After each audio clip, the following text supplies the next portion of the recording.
You want to take me to my first slide there, Bob?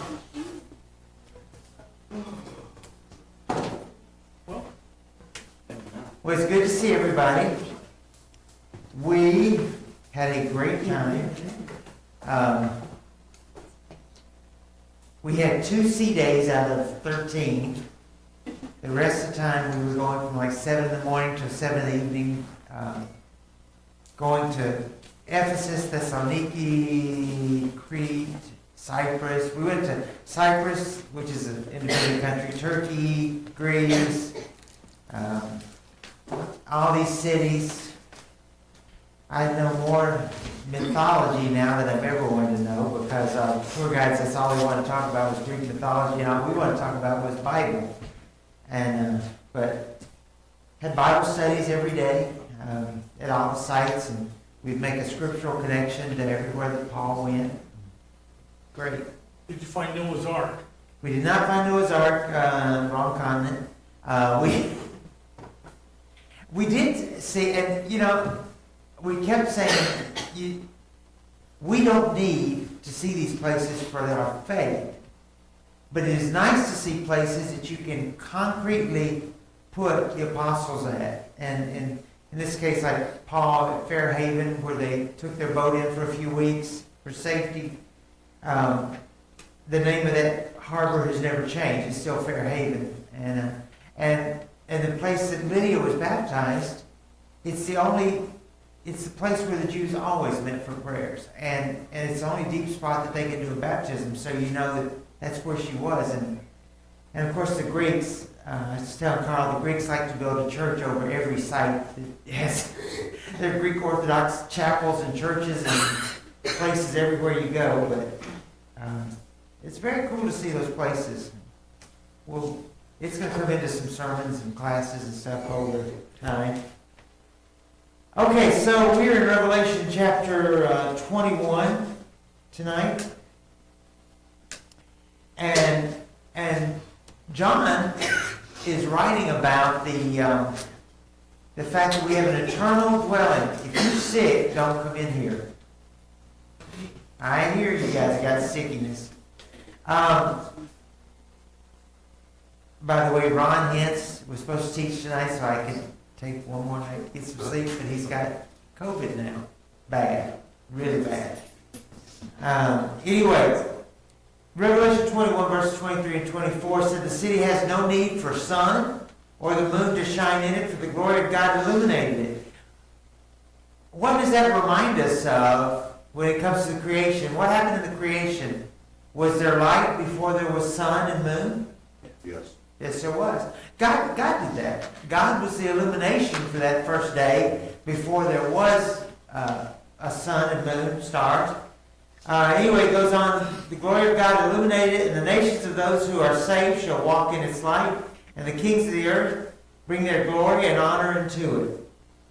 So, think about the 2 cities that you would enjoy living in, and maybe one positive and one negative about each one. For me, like just having come back from Athens was a city of 20,000 people for centuries. Athens is now the same size city, but now with a couple million people in it. And so there is, Bob says 4 million people in it. Bob, literally, there is no room between buildings, is there? Nope. It is high-rise, well, not high-rise, but 4 or 5-story buildings. They actually can't have high rises. Yeah, because there's too many earthquakes. They can't build anything No, up they high. actually have rules about growing up too much because of the view of the Acropolis. Oh, okay. But I mean, they're right next to each other, so tight, and the whole city is just that way. I could never live like that. One of our tour guides says, yeah, my apartment's 400 square feet. That's nothing. I mean, how do you live like that? That's our first apartment was about that big in Germany. You know, so there's positive and negatives. The positive of that is Athens is beautiful. You've got the ocean, and you've got the mountains, and you've got all these historical sites. But so try and think of a city with positive and negatives. And when you think of John's telling us about the city, he uses earthly things to describe the most beautiful thing you can imagine. Is heaven really all gold and jasper and pearls? Literally? Probably not. But when John's describing, he's taking the things that are the most precious things in the world. I mean, think about a pearl so big you can make a gate out of it. Well, that's pretty impressive. But then you take on top of that a city with no evil.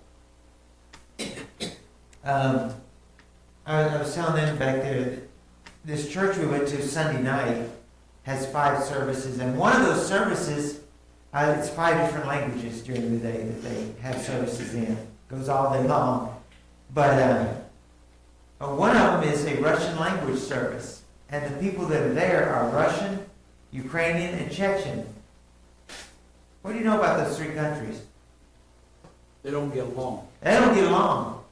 They get along great in the church in Athens because they're brothers and sisters. They're not Russian. They're not Ukrainian. They're not Chechen. They're members of the Christ's body. And so there is no issue.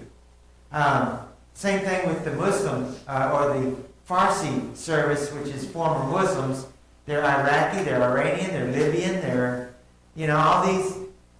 No, they're brothers and sisters in Christ now that worship together. And so that's what that's what John is talking about, a city in which there is no differences in us. We're all equal, we're all the same. We all love each other. So, John is writing about this New Jerusalem, and he says it came down out of the heaven in his revelation, in his vision. Thank you. And it's coming down. He hears a voice telling him that God will now forever dwell among his people. And he says there'll be no more death. There's no more mourning. There's no more crying. There's no more pain. And then an angel takes him to the top of this mountain where he's able to witness the full brilliance of the city for himself. And John notices that there's no temples in the city, for the Lord God Almighty and the Lamb are the temples of the city. And so John's vision stretches our imagination to its limits and fills us with expectations of one day that we will get to live there in peace and comfort. So that's where we're at with his vision. So someone want to read for me Revelation 21, 9 through 27, please? I can do that. Okay, Mike, thank you. 9 through 27. Then one of the 7 angels who had the 7 bowls, full of the 7 last plagues, came and spoke with me, saying, "Come here, I'll show you the bride, the wife of the Lamb." And he carried me away in the Spirit to a great and high mountain, and showed me the holy city, Jerusalem, coming down out of heaven from God, having the glory of God.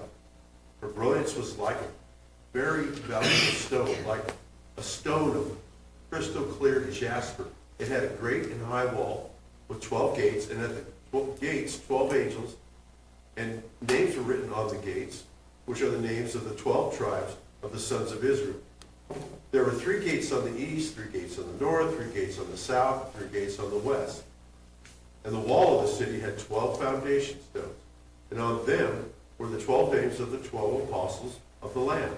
And the one who spoke with me had a gold measuring rod to measure the city, its gates, and its wall. The city is laid out as a square, and its length is as great as the width. And he measured the city with the rod, 12,000 stadia. Its length, width, and height are equal. And he measured its wall, 144 cubits by human measurements, which are also angelic measurements. The material of the wall was jasper, and the city was pure gold like clear glass. The foundation stones of the city wall were decorated with every kind of precious stone. The first foundation stone was jasper, the second sapphire, the third chalcedony, the fourth emerald, the fifth sardonyx, the sixth sardius, the seventh chrysolite, the eighth beryl, the ninth topaz, the 10th chrysoprase, the 11th jacinth, and the 12th amethyst. And the 12 gates were 12 pearls. Each one of the gates was a single pearl. And the street of the city was pure gold, like transparent glass. I saw no temple in it, for the Lord God, the Almighty, and the Lamb are its temple. And the city has no need of the sun or the moon to shine on it, for the glory of God has illuminated it, and its lamp is the Lamb. The nations will walk by its light, and the kings of the earth will bring their glory into it. In the daytime, for there will be no night there. Its gates will never be closed, and they will bring the glory and the honor of the nations into it.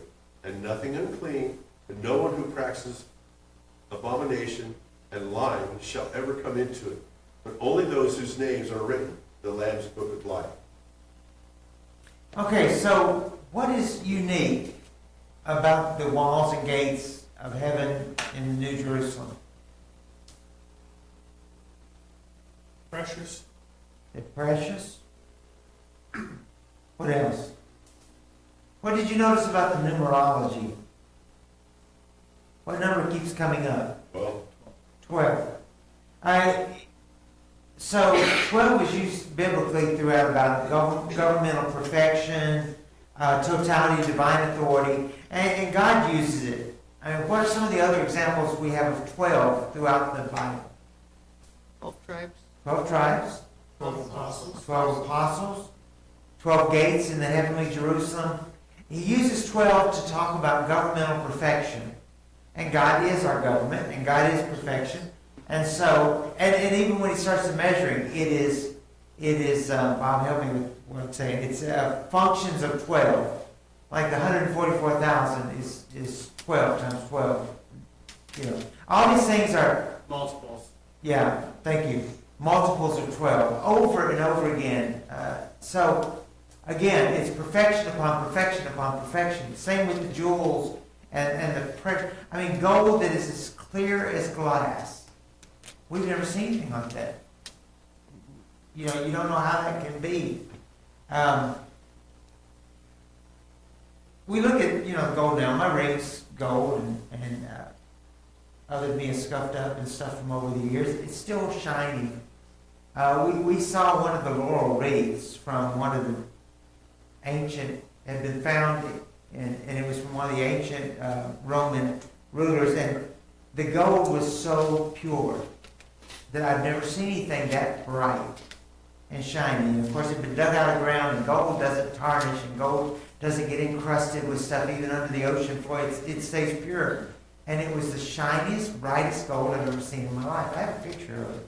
It's very cool. That's what he's saying about it. It's the most pure form of gold you've ever seen in your life. What is the significance of the 12 apostles' names being on the foundation? What do you bring from? Okay, key words.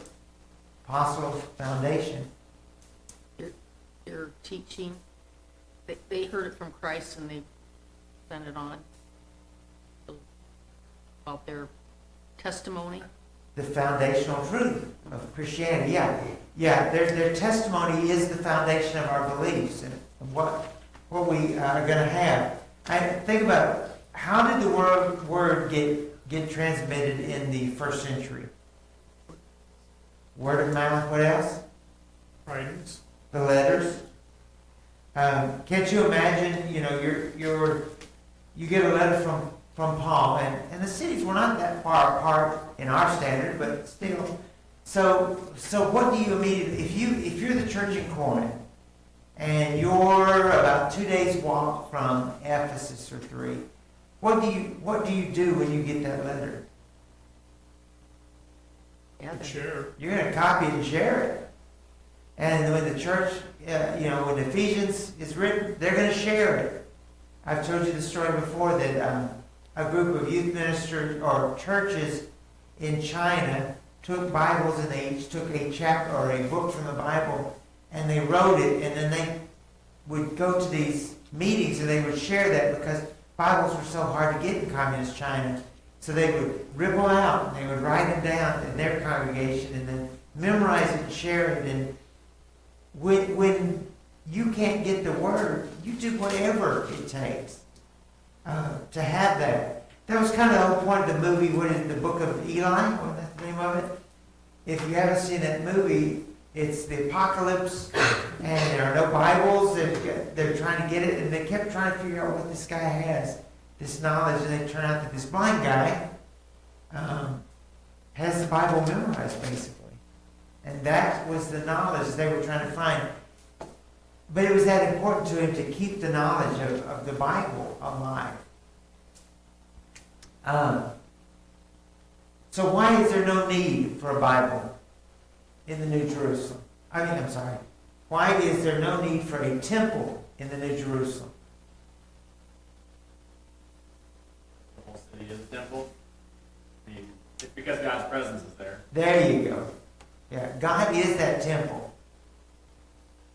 Everywhere we went the last few weeks, everywhere we went, there's a temple of Apollos, temple of Aphrodite, temple of Dionysus, temple of, everywhere we went, these temples.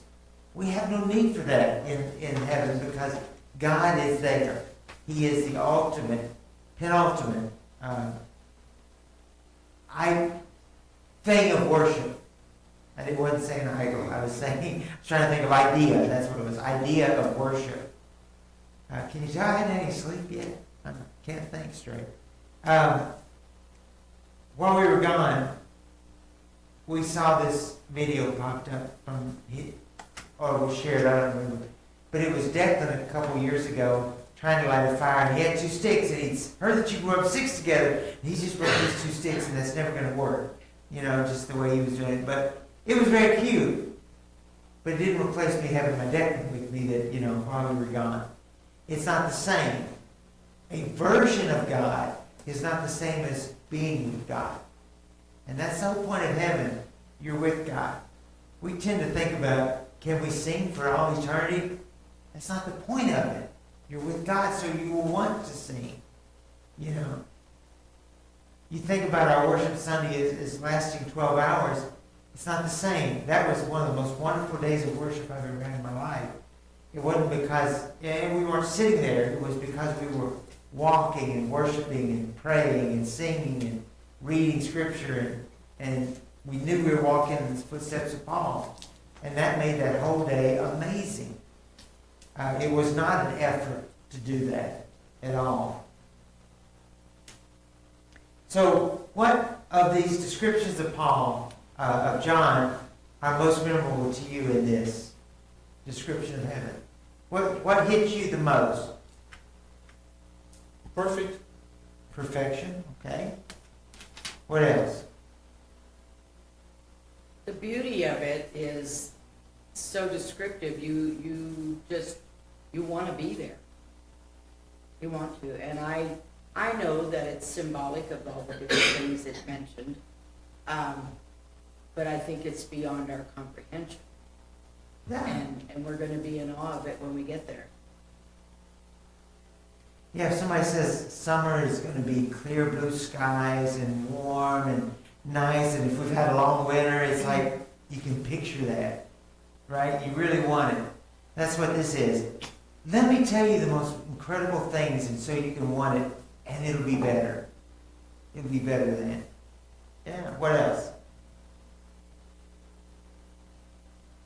The only thing that left off for me was that there's a banquet table and I can eat anything I want. I won't gain weight. Okay, there you go. Now, if that was there too, that would just, Ooh, I get to have shrimp again. I haven't had shrimp in years. see? There you go.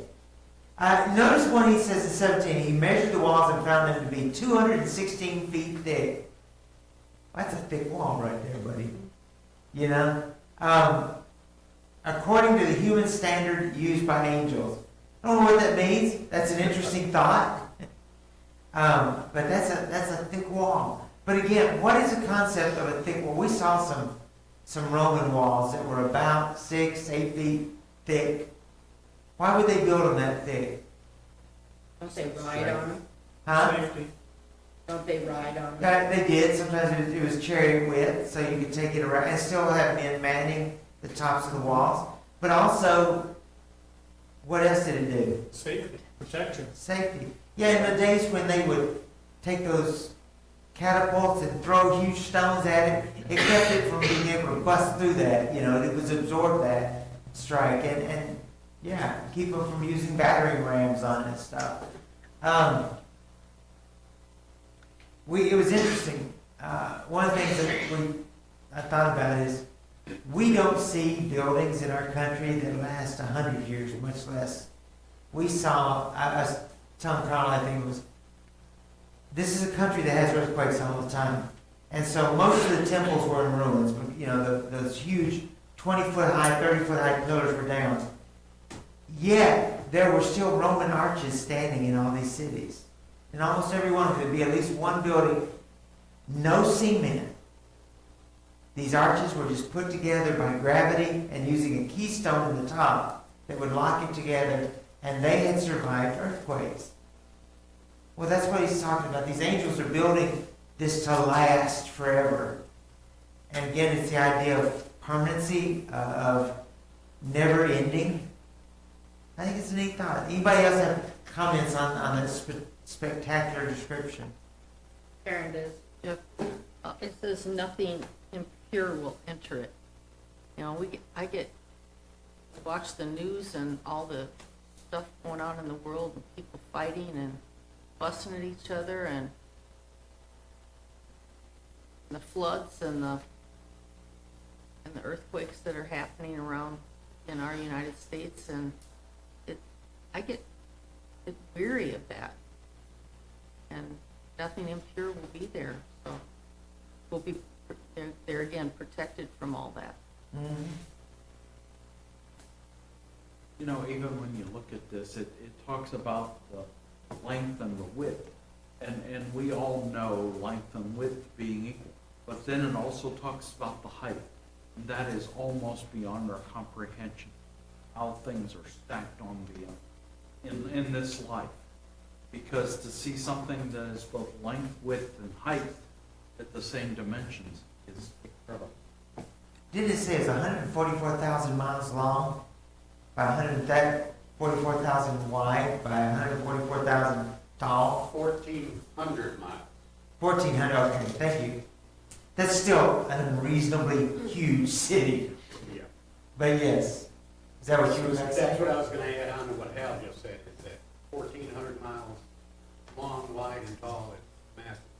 Yeah, it's incredible. And what is the concept of a city that would be that big? We wrap us up in about 17 or 18 miles of fall.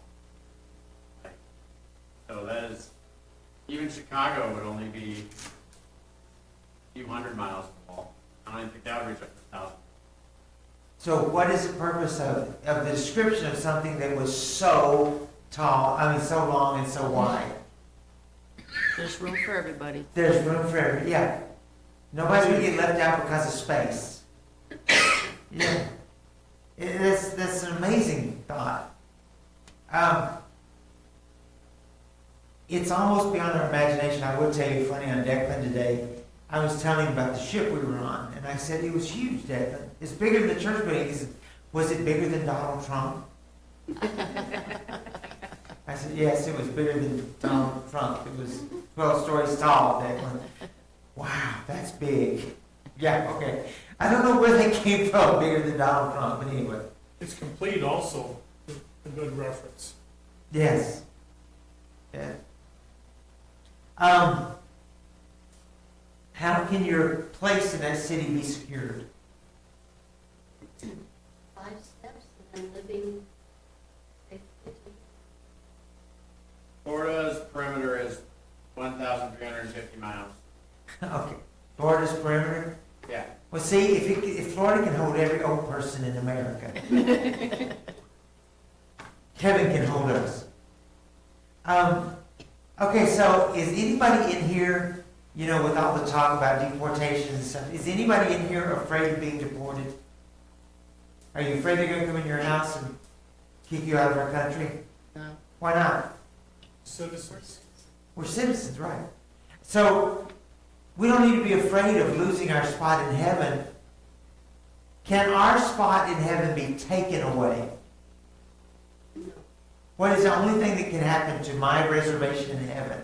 You give it up, walk away from it. I give it away, yes, I walk away from it. That's the only way I lose it. So you know, that's why when people talk about like the deportation, it doesn't register with us because it's not a fear we have.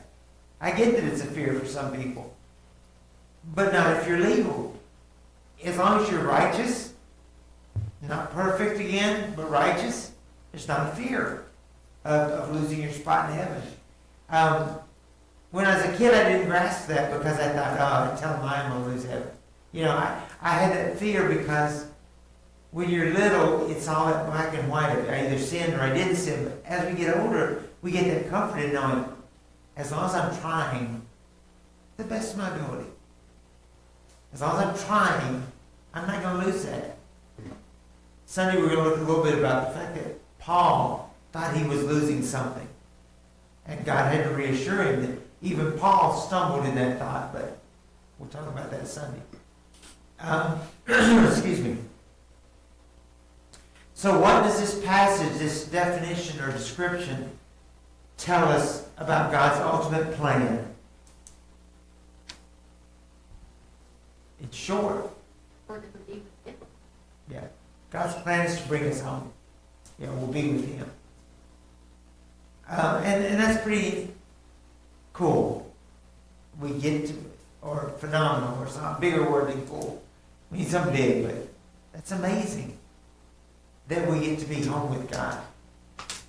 So, so last week we went to a place called the Rotunda of St. George. I don't know who St. George was, but anyway.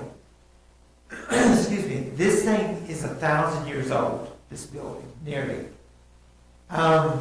It's one of the oldest monuments in the city of Thessalonica, or Thessaloniki, we kept being told. It has been a pagan monument. It has been a Christian church. It has been a Muslim house of prayer. It has been a Greek Orthodox church. You know, depending on who was in charge of Greece at the time. You know, the Ottomans, the Persians, the Medes, the Byzantines, the Ottomans. Anyway, it is now a UNESCO site. We kept seeing all these things at UNESCO sites because it is one of the only 15, they call it Paleo-Christian Byzantine monuments left in the world. So anyway, when we went in, the tour guide said, I want you to keep your eyes down. She said, first of all, because the floor is uneven and the steps are bad, you trip and fall. But she said, keep your eyes down when you walk, or he did, George. Keep your eyes down when you walk in until I tell you to look up. And so we did that. And they said, now look up. And we all looked up. And probably 4 or 5 stories above us was this huge, it's a totally round building with little wings out from it and an arched roof. And you look up and here are paintings from nearly 1,000 years ago on the wall. Some of them are where they use the little stones, what do they call it, tiles? Mosaics. Some are paintings. The paintings were done in gold leaf. And earthquakes have caused some of them to fall down. But here's this beautiful thing that's nearly 1,000 years old. And the center of the room is so perfectly built. You whisper, and everyone can hear you in any part of that building as loud as if they were talking in your ear. The acoustics are so big. But what caught me and what linked to this, what do you think most people found intriguing and interesting about that building? The acoustics. Yeah. All these people going to sit in the room, can you hear me? Everybody in the room said, yes, we hear you. Can you hear me? Yes, we hear you. And I'm sitting there looking at this gold leaf and these paintings and all this stuff, and I'm just amazed at the artwork that was there. The Bible in Matthew 6:33 tells us, walk in with your head down and then look up. And Matthew 6:33 says, seek ye first the kingdom of God. We don't need to be stuck looking, focused on the everyday stuff of life. We have to pay attention. Obviously, I'm on a crutch because I didn't pay attention to a step today and failed. But we don't, he called me a McDonald's, by the way. We don't, don't lose your focus on what's important in life. Focus on God. Focus on the spectacular wonder of what God does for us in our world. Things like you have the power of prayer to talk to the creator of the universe. You don't have to worry about what's going on in the world around you. You know what? I didn't look at the news at all for 2 weeks. I really enjoyed that. We were too busy fellowshipping. And by the way, we ate supper with a couple every night. And everybody else was talking about switching tables and getting to know other people. But this couple, he had found out 2 or 3 days before the trip that he had cancer. And he's really quiet. He's a quiet guy. And you could tell he was really down. We spent that week just getting to know him and spending our suppers with them. And by the end of the week, we talked about it, talked about what was wrong, prayed about it and all this stuff. And his whole demeanor changed as he started leaning on God. And he's a preacher. He's a good man. But we can all get overwhelmed with what's asked for prayers from our first Sunday worship. And we all went forward in this room and we all huddled around him and prayed with him. And then Allison and I spent our week with him and his wife. And you just saw his demeanor change during the week. And he started smiling and talking about stuff. And even one day we were walking on rough roads and I reached my hand out. And he took my hand so I could help him walk a little bit. You know, without thinking about it, he just reached out for help. Which is not really him when we first got to know him. That's what Christianity does for us. We have something else to lean on, not ourselves. So the question is, what are you doing to prepare for your future in the new city?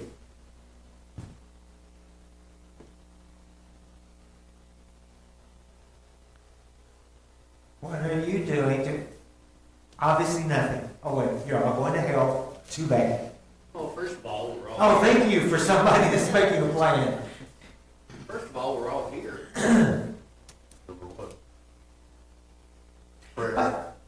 Speaking of that, I'm really seriously thinking we're going to restart Sunday night Bible studies, if you'd like to be a part of that. I don't think we'll make it a Sunday night worship with all that, but I think we will get together. We will be available to study the Bible together on Sunday nights for everybody that would like to. If people come with kids, we will have children's classes as well, obviously, but, you know, Sydney the other day, Sydney, if you're watching Sydney, I'm sorry, I want to talk about you here for a second, but one of the things Sydney's missing is Bible study. And just him now without his wife. And others have said that too. JC said he really would like to see it again. And this week, as I was talking to some of the other preachers, I thought, we really need to get back to that as an availability. I just don't know that we can be strong enough if we're just doing 1 day a week. You know, or 2 at the most. Anyway, so what else are you doing? What are you doing to secure your place? Faithful servant. Faithful servant. What else? Trying to learn God's will more by studying the scripture. One of the things that said that was such a special place to go to is that it didn't allow anything evil there. So that would be the thing that I would want to do, is to not let evil come in, because it's sneaky and I can fall prey to it without giving it too much thought. And one of the ways that Chloe and I both are working on is what we watch on TV, so we don't allow evil to come into our set. I was shocked. So overnight, the overseas flights on American, everybody has a TV set on the chair in front of them. And they have a whole variety of movies and TV shows you can watch. I started 3 different movies when we started. Because I would think, if you're there where anybody can see what you're watching, children in the next row, that it would be edited or... No! I had to stop all 3 movies because of nudity or sex, graphic stuff. And And no, I didn't know ahead of time. I didn't know what these were. I was trying to watch 3 movies I'd never seen. So what did Jeff do? He fell back on his favorite. He went back to old war movies because those were okay. World War II movies were great. But you know, I thought, how callous are we as a society that we don't care who's going to walk by and see it? We don't care if a child's going to the bathroom and is going to see this on TV, and that a company would, well, you can't find anything else to watch on these flights, but you should be allowed to do that. So yes, JC, we start, we start working to, or I mean, you were talking about, to avoid those things. And that needs to be our practice in life, not just to home alone in privacy. Aren't other countries in Europe and that, aren't they more risque anyway? Oh, yeah. Other countries in the world are more risque. Yeah, but this is an American company, so it shouldn't be, but, yeah, yes, you are correct. You do have to remember, though, that they would never let violence be on their movies near as much as we do. Like, there's a trade-off there. Yeah, We are much more modest. They are much more, like, blood and violence is very much taboo in their TVs. I can handle blood and guts. I will tell you this, television in Greece is so boring. It was, half the channels were political stuff. It was dumb, or news, or, okay, so, in what ways are you what ways are you anticipating? So we talked about preparing for, how do you anticipate it? And what's the difference in preparing for and anticipating? Anticipating is you're looking forward, planning, ready. Okay. So you live your life in anticipation, the wanting of it. I listen to a lot of music that talks about heaven. We've got hymns in our hymn books that talk about heaven, and sometimes I can't even get through it because if I'm singing along, because I'm so ready for that. And it's an encouragement. Look what we have to look forward to. I ran across some maps the other day, the AAA maps. We used to, before GPS and stuff, we used to contact AAA and tell them where we were going, and they would supply us with a bunch of maps and coupons and stuff. We prepared for a trip in that way, just as we prepare for heaven. We anticipate, prepare for it by preparing. We want for what's next on our journey. I started packing for a trip about a month before. Not even joking. You know, Jeff, when you look at this, look at somebody building a new house. I love to sit and plan things out. Some of them come to pass and some of them don't, but just that whole preparing business really is very helpful. And when somebody goes to build a new house, you see them do that kind of preparation. Are we preparing ourselves like that?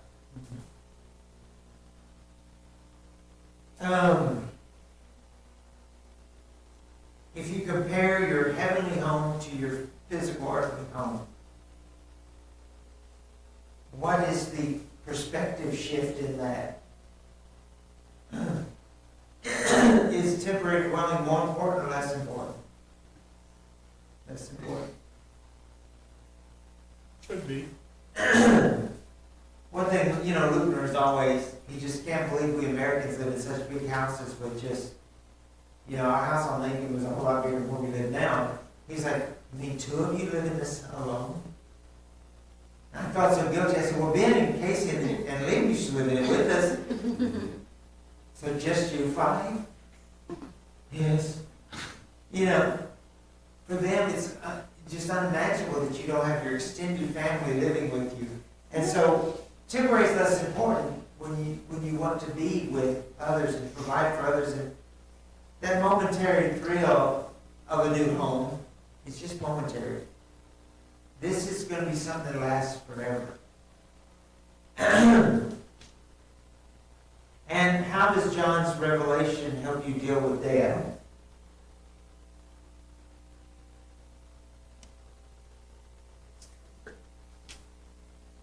Death is comforting? Oh, Place to go. yes, There's less dread about what's to come. yeah. Yeah, you don't have to be afraid. I started to say it and I didn't. It is going to come up Sunday, but in Acts, I believe it's 18 or 16, I can't remember. But anyway, the Bible just says one verse about this. But clearly, Paul lost his nerve for a very short time. While in the city of Corinth, it talks about he preached, he taught, he worked, and Timothy, I think, and Silas came and said they helped him, and he kept doing it. But all of a sudden, there's one verse that says, but God told Paul, do not be afraid, 2 verses, do not be afraid, continue to speak, for I have many people here, and you will not be hurt. Why would God say that if Paul wasn't afraid? And what happens next, and we don't know if it's a day later or a week later, Paul gets dragged before the judgment seat, before Procurator Gaius. God knew it was coming. And I will tell you that the view, when you stand there, when you look up, because Gaius was on a judgment seat about 6 feet up in the air above him. Paul's down here, huge crowd around him of people jeering and chanting and screaming, you know, almost crucify, crucify. Paul looks to the right, and there's the temple of Aphrodite. He looks to the left, and there's the temple of Apollo right there. And Paul was only 100 feet away. Whole crowd behind him. In front of him is the synagogue, where the rabbi or the priest or whatever was in that synagogue working is wanting Paul. And God said, don't be afraid. He said, the verse says one thing. When Paul opened his mouth to speak, the procurator said, I want nothing to do with this. This is not something for the law. And notice what happened. God said, I have people.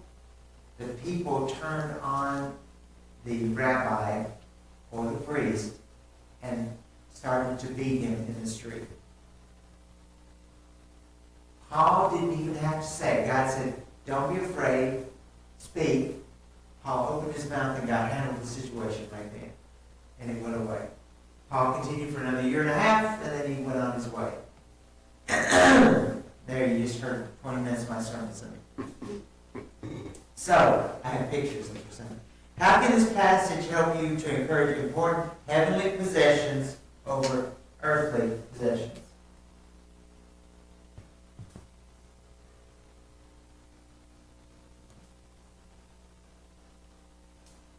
I didn't even make a note for myself to remember on this one. How can it help you? You got to answer it. What does it do for you? It should make you think about what's most important in life. Priorities. Priorities. Is it watching March Madness, Karen, or is it serving God? Oh, I know who you give up on God for a month. I haven't the last few years. The last few years, you must say. Hey, she's Because she's preparing. getting closer to having to go to heaven, so she's like, maybe I better give up on that. Yes, No, but you know, we do things like that that used to be so important in our lives are really not that important. It's hard to tell a kid that. It's hard to tell Liam that. Because kids don't see it yet. But as we get older, we start to realize it is true. And there's nothing wrong with that. That's just the way life goes. You can't be hurt when you're 16 versus 60. All right, so if we see ourselves as, when we see ourselves in the things that John saw, the life lesson is over. It's replaced with glories of the eternal home. The word home includes the idea of place, friendship, relationship, and especially true of New Jerusalem. We're in a relationship with God, we're in a relationship with each other. All these things, I talked to my mom today, and she she was asking, who was it led this trip? And I said, well, John and Carla Moore. Oh, Carla Moore, she writes those ladies' study books. And I said, yes, she does. And she goes, wait a minute. Is this Bible passages? And I said, yes. She goes, oh, my best friend here, Polly from church, was going to be with you, but she hurt herself. And all of a sudden, we started talking about other people there. She knew them, and somebody from our home county in Tennessee, and she knew them, and somebody that had preached at their church, and in Franklin, she knew them. See, in the church, we start having these relationship ties. And that's very cool, and that's very just amazing. And heaven will be that as well. I'm going to stop there.